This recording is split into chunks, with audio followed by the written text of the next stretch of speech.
In the ArrayList Remove REPL, we have three different remove methods. The first one is looking to remove all the threes from an array list that holds integers.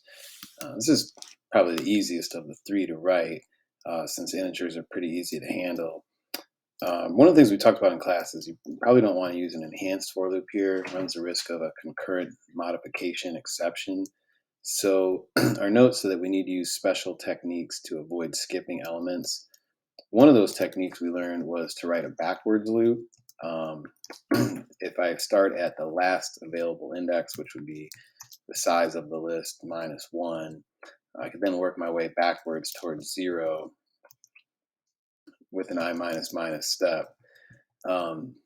This way, anything that slides into the vacated index of the loop has already been passed over and we haven't chosen to remove it. So we never run the risk of an item that we want to remove moving into vacated index while the loop progresses forward.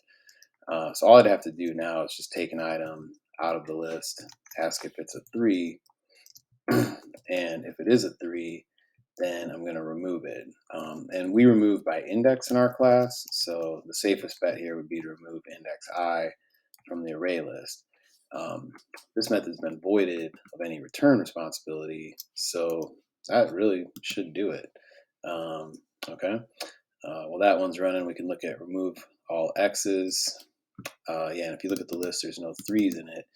Just as important, it should have all the same numbers that we started with, like those 3 1s followed by a 1 and those 2s. Yeah, and so it looks like everything's in there except for the 3s. And remove all x's, a little bit more complicated. Now we'd have to take a string out of the array list, and we can't just ask if it equals x. We're asking if it contains an x. Hopefully you know that's easily done with the index of method.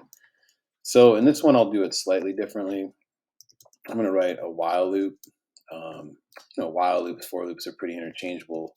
The one kind of advantage of a while loop is that you have a little bit more control of how you're going to handle the step expression.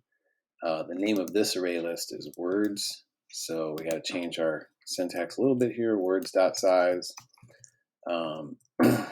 And then what I'm going to do is I'm going to write an if-else statement. Either the string has an x or it does not. If I go to the array list and I get an item from it, that's a string. Any string you can apply the index of method to. You can check for letter x. That's going to give me a number. As long as I don't get -1, then there must have been an x in there somewhere. So as long as I don't get -1, I want to remove that item from the list. And when I remove that item, a new string is going to slide into that index.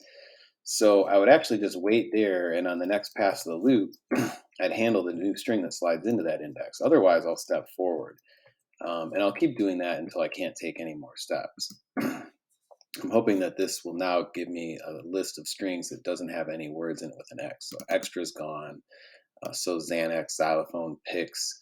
You can see it went straight from toy to job. And then all of these X strings have been removed as well. And ended on computer. Okay.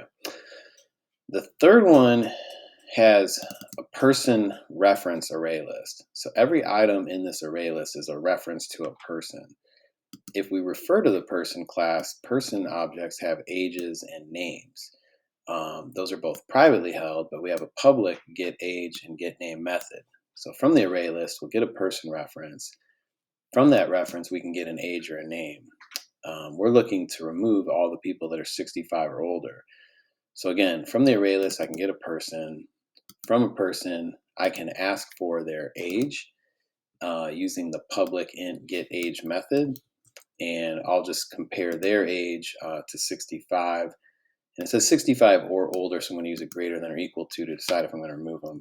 This time I'll just do a standard for loop that runs beginning at index 0 all the way up to end of this list, which is called people. So we'll write people.size. And just go one step forward. Now the risk we run here is that since that loop's going from left to right, and an item might slide in when we remove, we might miss it. So we figured out a way to correct this in class. But first let me handle the removal. If people.get, Okay, that gets me a person reference. From that, I can ask for their age. And if that's at least 65, then this person is going to be removed.